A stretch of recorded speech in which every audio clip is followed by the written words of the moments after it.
So our experiment then basically consisted of performing low temperature implantations to achieve these high stoichiometries, and then using a charged particle detector to look for the energetic particles from DD nuclear reactions.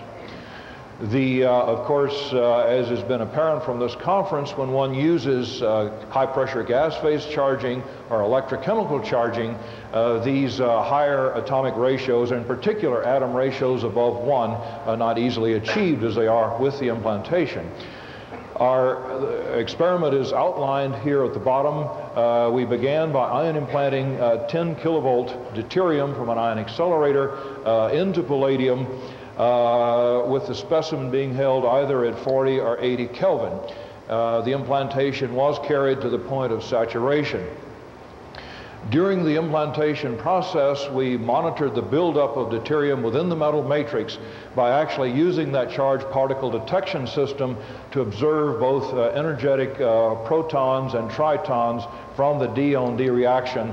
I stress that here we're speaking of the reaction being induced by the incident ion beam itself. After the condition of saturation had been realized at these low temperatures, the ion beam was turned off, and this charged particle detection system was then used to look for the 3 MeV protons, or in fact any energetic charged particles from DD nuclear reactions in the absence of the ion beam.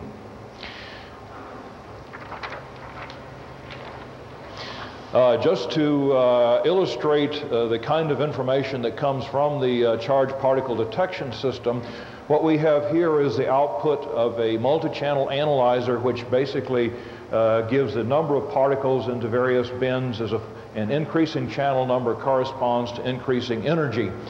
This is actually a spectrum that was obtained during the implantation process.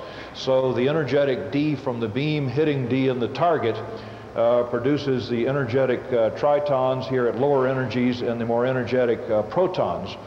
For those familiar with these things, I will mention that we had a 2.5 micron nickel foil in front of the detector, which serves to range out all of the lower energy charged particles that are of no interest. But the 1 MeV and 3 MeV particles are readily apparent. I would also mention that this is only a portion of the spectrum.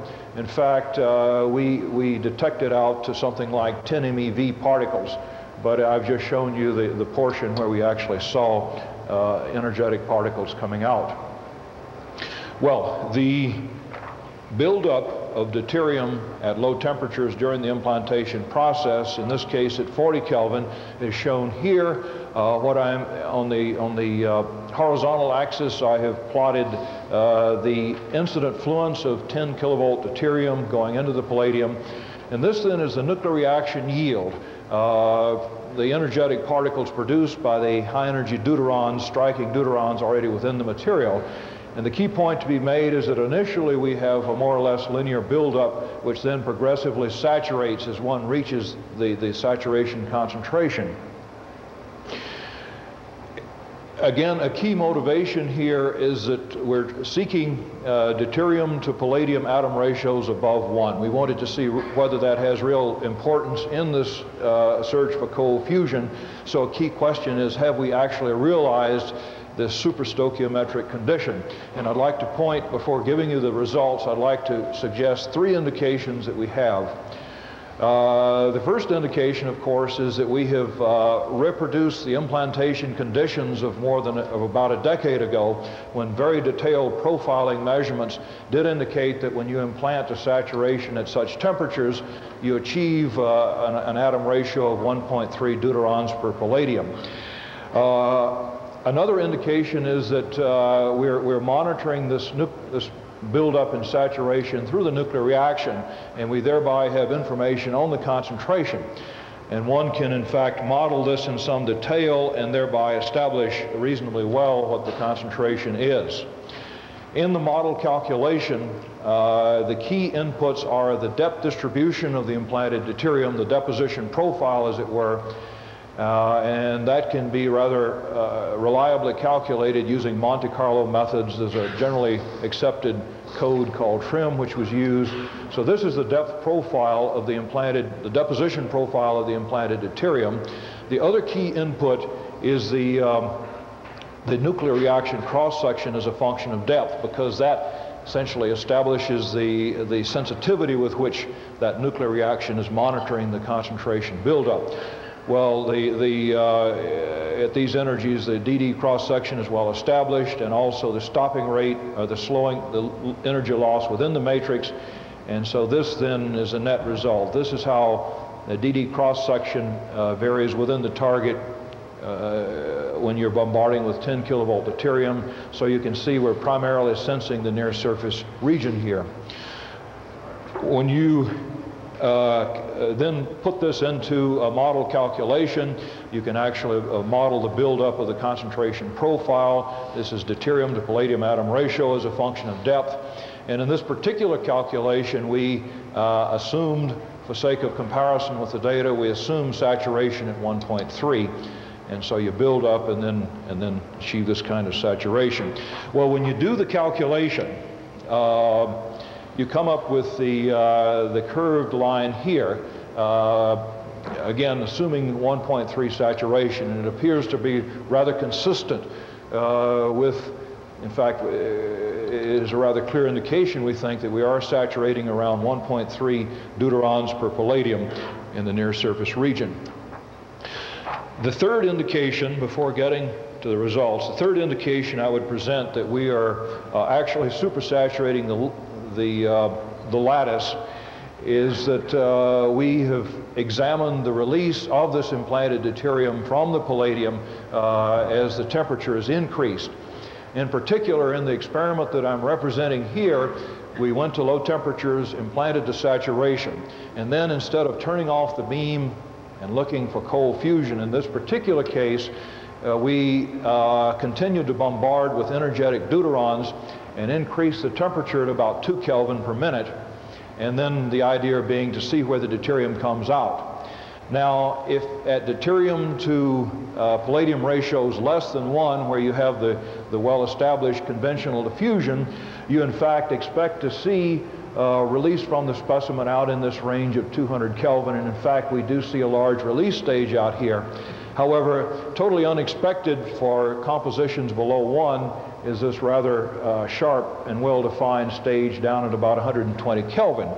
Well, I think that suggests an obvious interpretation that we're losing the superstoichiometry in this stage, and in fact you see that we do in fact pop down to a composition more or less conforming to those that we have heard discussed so much this week. Why would the excess diffuse more rapidly?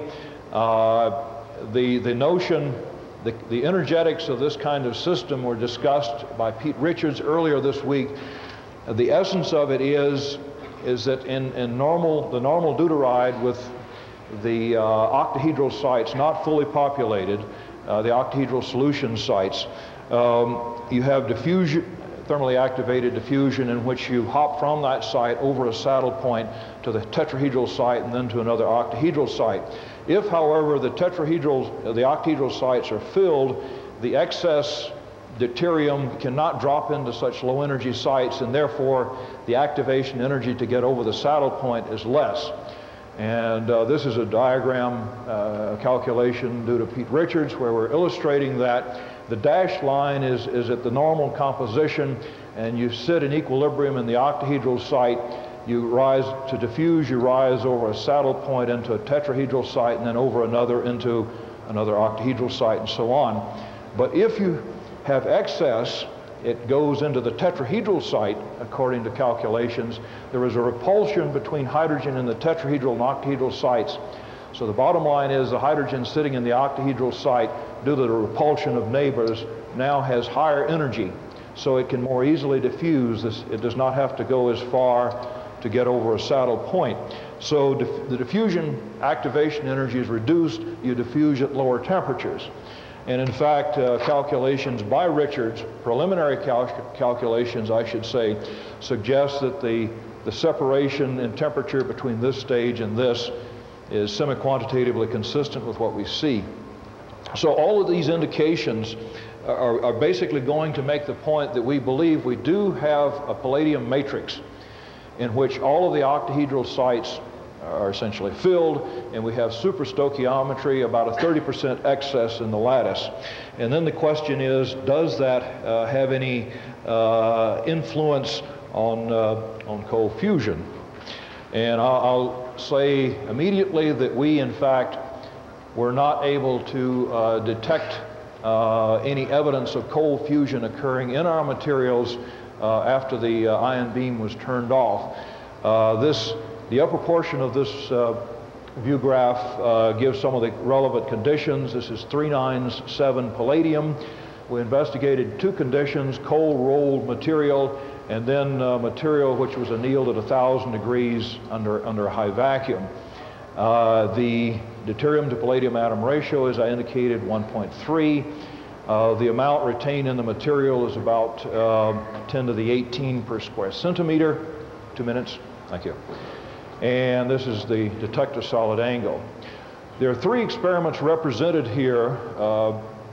In one case, we implanted the saturation at 40 Kelvin, and then we remained at that temperature with the charged particle detector running, no beam on the sample. During this time, in the detection system, we got one count. Our detection system does have some background, and which is indicated in parenthesis there. And since that is a